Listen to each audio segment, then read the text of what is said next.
자, 오늘 이재명이 난데없이 이런 얘기를 하더라고요. 총선용 공약 남발하는 정부 여당 사기 집단 아닌가. 야, 진짜 누가 누구한테 사기 집단이라고 얘기하는지, 누가 누구에게 총선용 공약을 남발한다고 얘기하는지 제가 정말 얼토당토가 없습니다. 잘 아시는 것처럼 제가 지난 방송에서 이재명의 설익은 정책도 말씀을 드렸고요. 더 나아가 최근 이슈가 되고 있는 중대재해처벌법 2년 유예안과 관련돼서도 민주당이 걷어찬 것 제가 우리 시청자 여러분들에게 보여드렸어요. 그렇기 때문이라도 이재명은 지금 뭐하고 있다는 겁니까? 확실히 이 총선에서 밀리고 있다는 것을 저 모습을 통해서 확인해 볼 수 있다는 겁니다. 그러니까 뭐 하는 겁니까? 혼자만의 상상의 나래를 펼치는 것 아닙니까? 총선용 공약을 남발하는 건 민주당이고요. 사기 집단은 다른 얘기 안 하겠습니다. 니들이라는 겁니다. 우리 국민들은 그렇게 파악하고 있다는 걸 이재명이 제발 인지해줬으면 좋겠는데, 자, 그래서 이런 이재명을 향해서 우리 정진석 의원님이 과거에 한 얘기가 있어요. 과거에 한 얘기가. 정진석 의원이 과거에 그런 이재명을 향해서 어떻게 얘기를 했는지 우리 시청자 여러분들에게 들려드리고 방송 이어가 보도록 하겠습니다. 야당 말살 책동이다, 뭐 정적 죽이기다, 뭐 이런 좀 표현들도 좀 나왔는데요. 글쎄 뭐 도둑 우르는데 도둑은 누가 도둑입니까 도대체? 내가 속으로 작게 외쳤어요. 반사 이렇게 했어. 아시겠죠? 네. 이재명 반사 아시겠습니까? 반사. 네. 이재명의 저 헛소리에 대해서 우리는 반사한다라는 점을 말씀을 드려보면서, 자, 중요한 건 지금부터입니다. 이재명이 과거 자신의 거짓말 때문에, 과거 자신의 말 때문에 지금 발목 잡히게 생겼습니다. 자, 무슨 얘기냐? 지금 민주당이 난리가 났어요. 어떤 난리가 났느냐? 바로 비례 선거제 때문에 난리가 났습니다. 자, 그러니까 무슨 얘기냐? 지금 병립형으로 가느냐 연동형으로 가느냐를 두고 민주당이 양분되고 있습니다. 그래서 이와 관련해서 결정을 못 내리고 있는 거예요. 실제 선거가 지금 70일도 안 남았는데, 실제 국민의힘이 이재명을 향해서, 민주당을 향해서 빨리 비례제 이거 어떻게 할 거냐고 많이 요구하고 있음에도 불구하고 민주당이 결정을 못 내리고 있습니다. 왜 결정을 못 내리겠습니까? 이재명이 결정을 못 내리기 때문이에요. 그런데 이게 지금 어떻게 되고 있다는 겁니까? 민주당을 양분시키고 있다는 것입니다.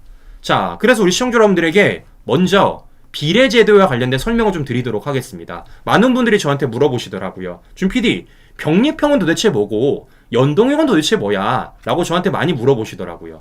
제가 간단하게 보여드립니다, 시청자 여러분. 자, 병립형 비례제도는요, 지역구와 비례대표 선출을 위한 정당 투표를 각각 하는 방식입니다. 자, 그러니까 지역구 대비 비례대표 선출이 일맥상통하게 나오는 거예요. 일맥상통하게. 이와 관련해서 지금 지지하는 쪽은 국민의힘과 민주당 친명 주류입니다. 자, 그러면 준연동형. 연동형은 무엇이냐? 비례 의석수를 지역구 의석과 연동해 배분하는 겁니다. 그러니까 정당 득표율에 비해 지역구 의석수가 적을 때는 그 의석수를 비례로 보충을 해주는 거예요. 이걸 지금 지지하는 쪽은 비명계등 민주당 비주류라는 겁니다. 이렇게 지금 상황이 다른 거예요. 자, 그러면 여기서 우리가 중요한 건 무엇이냐면요. 그러면 이재명은 뭐를 더 선호하느냐라는 거예요. 뭐를 더 선호하느냐. 병립형과 연동형이 있는데 뭐를 더 이재명은 선호할까? 누가 봐도 병립형이겠죠. 누가 봐도. 왜겠습니까? 병립형이 돼야지만 이재명의 사당화를 더 강화시킬 수가 있습니다. 네? 만약에 연동제로 되게 되면 어떻게 되겠습니까? 탈당한 이낙연 또는 이재명 쪽이 아닌 비명 쪽에다가 이재명이 주기 싫은 의석수를 줄 수가 있는 겁니다. 그렇기 때문에 이재명은 어떻게든 뭐 해야 됩니까? 병립형으로 가해서 자신의 사당화를 이루어내는 것이고, 자신의 친명 세력들이 더 많은 국회의원 배지를 달게 만들어야 되는 겁니다. 그래서 이재명은 병립형을 선호할 수밖에 없다라는 거예요. 자, 그러면 중요한 건 이런 겁니다. 그럼 이재명이 시원하게 병립형으로 가면 된다고 말하면 되는 거 아닙니까?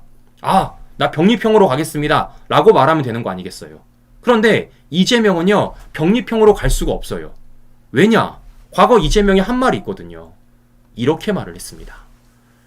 다당제는 내 평생의 꿈이다.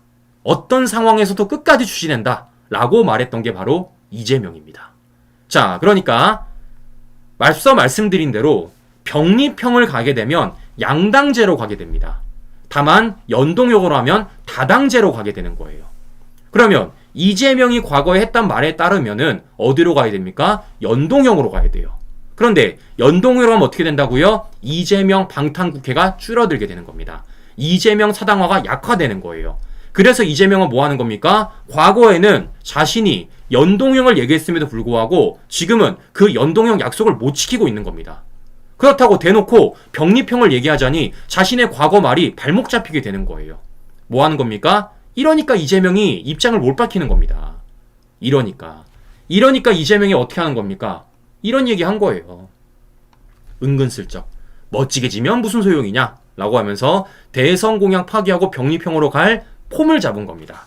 이렇게 이재명이 폼을 잡으니까 민주당 내부에서 무려 80명이 병립형 안 된다, 연동 약속 지켜라, 이렇게 목소리를 내게 된 거예요. 이런 목소리에 이재명이 깜짝 놀라니까 지가 결정을 못하고 내일부터 갑자기 전당원 투표를 실시하겠다, 이렇게 말을 하게 된 겁니다. 그러니까 본인이 결정해드림에도 불구하고, 본인이 약속했음에도 불구하고 그 책임을 본인이 지지 않고 당원들에게 돌리고 있다는 걸 확인해 볼 수 있다는 거죠. 자, 이런데 이런 상황 속에서 오늘 재밌던 게 뭐였냐면요, 고민정이 목소리를 냈습니다. 오랜만에 고민하고 낸 것 같아요. 고민정이 이런 얘기를 했어요. 선거제 전당원 투표는 무책임하다, 지도부가 결단해야 된다, 이렇게 말한 겁니다. 심지어 이걸 누구 앞에서 했냐? 이재명 면전 앞에서 하게 된 겁니다. 이러니까 민주당 내부가 깜짝 놀라가지고 어떻게 됐냐? 이와 관련돼서 민주당이 선거제 당 입장 정할 권한 이재명에게 위임하겠다라고 오늘 나온 것입니다. 자, 보시는 것처럼 민주당 그 누구도 책임지지 않는 이 선거제와 관련돼가지고 이재명이 꼼수꼼수 부리다가 결국에는 어떻게 된 거랍니까? 이재명에게 도로 넘어갔다라는 거예요. 자, 그러면 중요한 건 바로 이런 겁니다. 이재명이 왜 발목을 잡힐 수밖에 없느냐? 과거 영상이 있습니다. 과거 영상. 이재명이 이 비례제와 관련돼서 특히 지금 화두가 되고 있는 정치 개혁과 관련돼 가지고 과거 어떤 얘기를 했는지 제가 우리 시청자 여러분들에게 영상을 좀 보여드리도록 하겠습니다. 보시면요, 기가 차실 거예요. 왜냐? 현재 이재명의 행동과 전혀 다르기 때문입니다. 어떤 얘기를 했는지 우리 시청자 여러분들에게 직접 영상을 통해서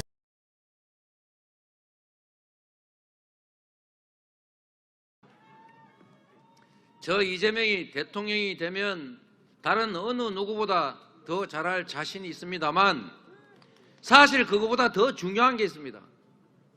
이재명이 아니더라도 정치인들이 발목 잡아가지고 상대방 실수하게 해서 나의 기회를 찾는 이 적대적 공생의 정치 말고 선의의 경쟁이 가능한, 선의의 경쟁을 안 하고 발목 잡기 하고 잘못하면 제3의 선택이 가능한 정치를 만들어 놓으면 정치인들이 열심히 하려고 노력할 것이고 나쁜 짓 안 하는 정치인이 성공할 것이고 정치적 역량이 전부 우리 국민들의 삶을 개선하는데 오롯이 쓰여질 것 아닙니까? 그런 정치 체제를 만드는 것이 제가 대통령 되는 것보다 더 중요합니다, 여러분!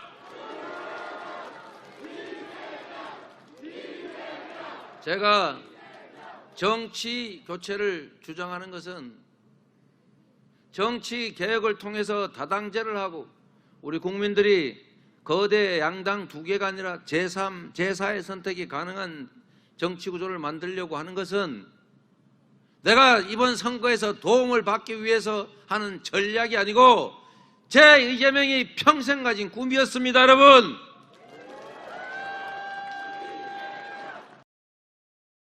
자, 지금 여러분 뭐 더 들을 거 있겠습니까? 거짓말 치지 마. 거짓말 치지 마. 저게 언제냐? 이재명이 대선 후보 당시에 춘천 가서 한 얘기입니다. 춘천 가서 뭐라고요? 제3의 선택을 하게 만들겠다고요? 뭐라고요? 정치 개혁을 위해서 다당제 만들겠다고요? 제3, 제4 세력을 만들겠다라고요? 그러면 연동형 가면 되죠. 연동형 가겠다 말하면 될 거 아닙니까? 그게 본인의 꿈이라면서요. 그런데 이재명은 지금 연동형을 못 갑니다. 왜? 자신의 방탄 때문에. 연동형 가면은 이낙연의 신당 또는 다른 당에게 이재명이 가져갈 수 있는 그 의석수를 뺏길 수 있다고 생각을 하니까 그렇게 되면 추후 이재명의 영장이 들어왔을 때 이재명 체포동의안 통과시킬 거니까 이재명이 무서워서 이제는 병리평으로 회귀를 하려고 그러는 거예요. 연동형 못 갑니다. 결국 뭐겠습니까? 이재명이 과거에 했던 게 거짓말이었다라는 거죠. 거짓말이었다는 거죠. 그러니까 우리는 이걸 떠올릴 수밖에 없는 거예요. 원희룡 전 장관의 말. 이재명은 입벌구다. 입만 벌리면 구라라는 겁니다. 입만 벌리면. 네.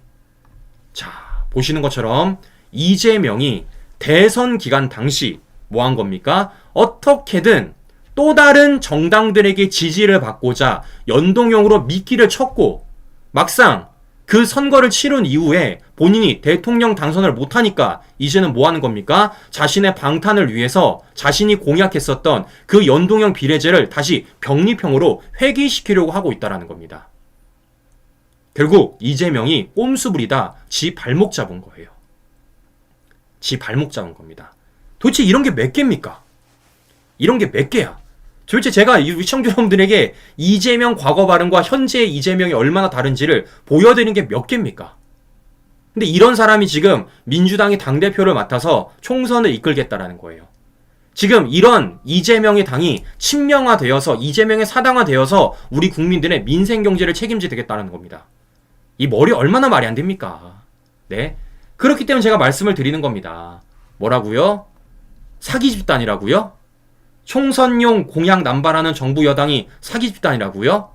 야, 누가 누구에게 할 소리인지를 제가 어처구니가 없는데 그래서 다시 보여드립니다. 반사 아시겠어요? 자, 우리 국민들이 잘 판단할 수 있다. 이재명은 공약마저도 뒤집는 사람이다. 하루하루 다르게 말 바꾸는 사람이라는 것을 다시 한 번 더 제가 우리 시청자 여러분들에게 보여드리는 바입니다. 어휴, 정말 대단하다 라는 생각을 갖고 있는 건데요. 자, 이런 가운데서 오늘 민주당이 또 충격적인 일 하나를 벌였습니다. 자, 어떤 충격적인 일을 벌였냐면요. 오늘 민주당이 YTN 노조위원장 출신인 노종면을 영입을 했습니다. 자, 이것만 보면은 그냥 YTN 노조위원장이구나. 또 언론노조위원장 데려다가 영입해가 총선 치르려고 생각하는구나. 라고 생각할 수도 있는데, 이 노종면이란 사람, 아시는 분은 아시겠지만요. 과거 이런 말을 했던 사람입니다. 천안함 폭침 말하는 언론은 다 가짜. 네. 이런 말도 안 되는 주장을 했던 사람이 바로 노종면이에요. 그런데 이런 사람을 지금 인재로 민주당이 영입을 해가지고 총선을 치르겠다라는 겁니다. 저는 이쯤 되면 왜 이재명이 우리 북한이라고 얘기를 했는지, 김일성, 김정일의 노력이라고 얘기했는지를 파악해 볼 수 있다는 것이죠.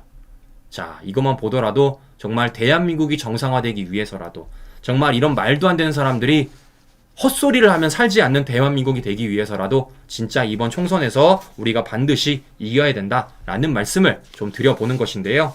자, 이런 가운데서 우리가 또 잊지 말아야 될 사람이 한 명이 더 있습니다. 바로 누구냐? 문재인입니다. 자, 이제 점점 문재인을 향한 수사가 저는 머지않아 보입니다. 턱 밑까지 갔어요. 자, 무슨 얘기냐? 제가 최근 들어서도 우리 시청자 여러분에게 관심 있게 지켜봐라는 뉴스가 뭐가 있습니까? 바로 문재인 사위 특혜 채용과 관련된 내용 전해드렸습니다. 자, 실제 그래서 최근에 검찰이 문재인 전 사위까지도 소환 조사를 했다라고 말씀을 드렸는데, 자, 이제 이 조사가 어디까지 올라갔느냐? 조현옥 전 인사수석까지 올라간 거예요. 그러니까 청와대 내부에서도 인사수석까지 올라가게 된 겁니다. 인사수석을 올라갔다는 건 바로 윗선이 누구라는 겁니까? 문재인이라는 거예요. 이제 이 수사는 사실상 문재인을 혼자만 두고 수사가 마무리가 되고 있다라는 것을 우리가 확인해 볼 수 있기 때문에 저는 이와 관련돼서 우리가 총선에서 이긴다라면, 우리가 이와 관련 수사에 대해서 좀 더 집중을 한다라면 저는 문재인도 충분히 이와 관련돼서 수사 만들어낼 수 있다라고 생각하고 있습니다. 자, 그렇기 때문이라도 이 문재인 전 사위 특혜 채용과 관련돼가지고 저도 잊지 않고 우리 시청자 여러분들에게 계속해서 전해드릴 예정이니까요. 우리 시청자 여러분들도 계속해서 관심 가져주시기를 부탁을 드리면서 오늘 방송 정리해보도록 하겠습니다. 네, 오늘 금요일입니다, 시청자 여러분. 오늘 금요일 저녁 행복하게 보내시고요. 저는 다음 방송에 다시 뵙도록 하겠습니다. 긴 시간 끝까지 시청자 여러분 감사합니다.